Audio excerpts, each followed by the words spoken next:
अगर आप लोगों ने कहीं बाहर ट्रैवल किया होगा तो आपको ओयो रूम्स के बारे में पता ही होगा। जिस तरह से इन्होंने इंडियन ट्रैवल मार्केट और एकोमोडेशन प्रॉब्लम को सॉल्व किया है, उस तरह से शायद ही कोई और स्टार्टअप इन प्रॉब्लम को सॉल्व कर पाता।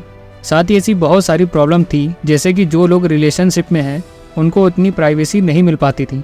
फोटोज़ में भी रूम कुछ और मिलता था और होटल जाने पर ही अलग रूम देखने को मिलता था। होटल की सर्विसेज और इलेक्ट्रिसिटी और साफ सफाई भी इतनी ज़्यादा ठीक नहीं थी और भी ऐसी कई सारी छोटी छोटी पर इम्पॉर्टेंट प्रॉब्लम्स थी जो कि हर इंसान के लिए ज़रूरी थी। और इसी वजह से रितेश ने देखा कि इस सेक्टर में काफ़ी ज़्यादा स्कोप है और उस टाइम इंटरनेट भी एक नई चीज़ थी जिसके ज़रिए वह लोगों को सस्ते में और बेहतर तरीके से सर्विसेज प्रोवाइड कर सकते थे। इस तरह रितेश को एक इंटरनेट एकोमोडेशन प्लेटफॉर्म बनाने का आइडिया आया, जहां पर वह लोगों की रूम और होटल रिलेटेड प्रॉब्लम को सॉल्व कर सकते थे और उन्हें एक बेहतर और हाई क्वालिटी रूम भी दे सकते थे। रितेश अग्रवाल का जन्म 16 नवंबर 1993 में उड़ीसा में हुआ था। आपको जानकर थोड़ा आश्चर्य होगा, पर रितेश अग्रवाल एक कॉलेज ड्रॉप आउट हैं, यानी कि इन्होंने अपनी ग्रेजुएशन पूरी नहीं की है। ये बचपन से ही बिजनेस में ज़्यादा रुचि रखते थे, जिसकी वजह से इन्होंने अपनी शुरुआती समय में ही ओयो रूम्स बनाने की शुरुआत कर दी थी और इसी वजह से आज यह इंडिया के सबसे यंगेस्ट बिलियनियर भी हैं। इस कंपनी की शुरुआत रितेश अग्रवाल के खुद के पर्सनल एक्सपीरियंस और मार्केट में एकोमोडेशन और रूम की प्रॉब्लम को देखकर ही इस स्टार्टअप को शुरू करने का आइडिया आया। उन्होंने देखा कि मार्केट में ऐसी कई सारी प्रॉब्लम्स हैं, जैसे कि कहीं ट्रैवल पर जाने पर सही रूम ना मिलना, रूम की क्वालिटी ख़राब होने पर भी ज़्यादा चार्ज होना, प्राइवेसी ना होना।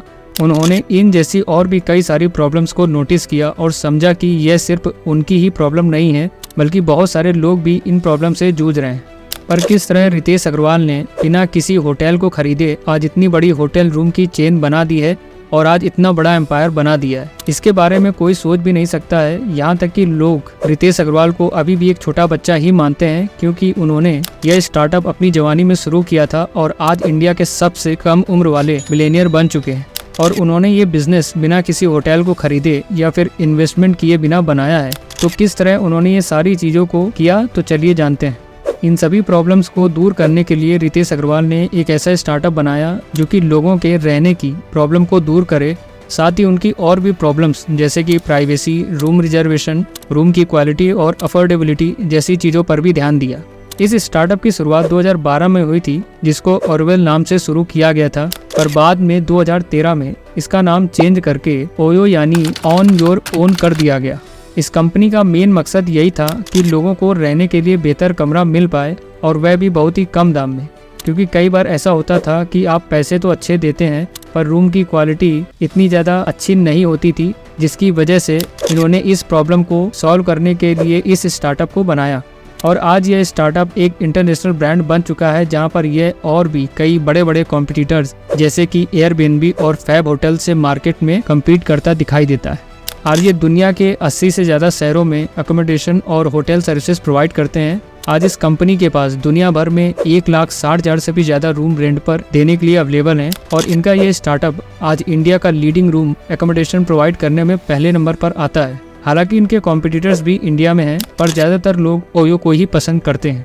आज प्ले स्टोर पर इनके 100 मिलियन से भी ज़्यादा डाउनलोड हो चुके हैं और इनकी कंपनी में आज 15,000 से भी ज़्यादा एम्प्लॉयज़ हैं, जो कि इस प्लेटफॉर्म और स्टार्टअप को दिन ब दिन बेहतर बनाने में लगे हुए हैं। हालांकि कोविड की वजह से इनके बिजनेस पर काफ़ी ज़्यादा असर पड़ा, जिसकी वजह से इनके प्रॉफिट काफ़ी हद तक गिर गए हैं और इसी वजह से इन्होंने 2022 में 600 से ज़्यादा एम्प्लॉयज़ का ले ऑफ किया था और इस वजह से ये कंपनी न्यूज़ हेडलाइन में भी काफ़ी ज़्यादा रही, जिसकी वजह से काफ़ी ज़्यादा कंट्रोवर्सी भी हुई थी।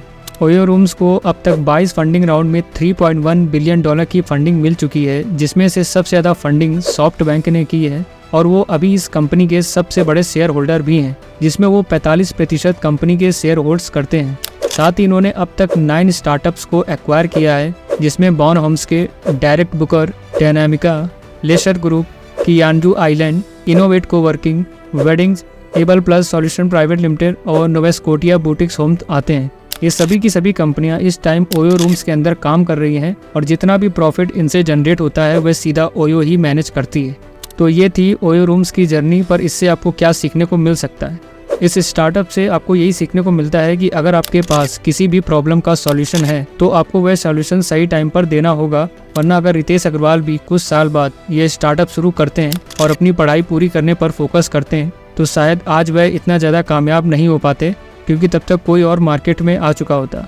तो सही टाइम पर सही एक्शन लेना भी बहुत ज़्यादा ज़रूरी है और रितेश अग्रवाल ने यही किया। उन्होंने देखा कि मार्केट में इस टाइम रूम और एकोमोडेशन में काफ़ी ज़्यादा प्रॉब्लम्स हैं और उनके पास एक बहुत ही बेहतर सॉल्यूशन भी था, जिसके ऊपर उन्होंने 2012 में ही काम करना शुरू कर दिया था। यहाँ तक कि इन्होंने कॉलेज से भी ड्रॉप आउट ले लिया और अपने बिजनेस को पूरा टाइम दिया ताकि वे कुछ बेहतर बना सके। तो अगर आप भी कुछ ऐसा ही करना चाहते हैं और अगर आपके पास कुछ आइडिया है तो आपको उसे पूरा टाइम देना होगा, क्योंकि कभी कभी सक्सेस आपसे बहुत ज़्यादा डिमांड करती है और अगर आप उसको पूरा कर पाते हैं तो उसका रिटर्न भी उतना ही बेहतर होता है, जैसे कि रितेश अग्रवाल को मिला। अपने शुरुआती टाइम में जिस टाइम में उनके दोस्त जॉब वगैरह देखना शुरू कर रहे थे, वह तब तक एक अरबपति बन चुके थे। तो आपको भी कुछ इस तरह ही सोचना होगा और अपना माइंडसेट उस तरह का ही बनाना होगा। तो आज की इस वीडियो में बस इतना ही। अगर आपको ये वीडियो पसंद आई हो तो हमारे चैनल को सब्सक्राइब करके बेल आइकन दबाना ना भूलें, ताकि आप तक हम ऐसी ही और स्टार्टअप स्टोरीज पहुंचा सकें। तो मिलते हैं किसी और वीडियो में, तब तक के लिए थैंक यू।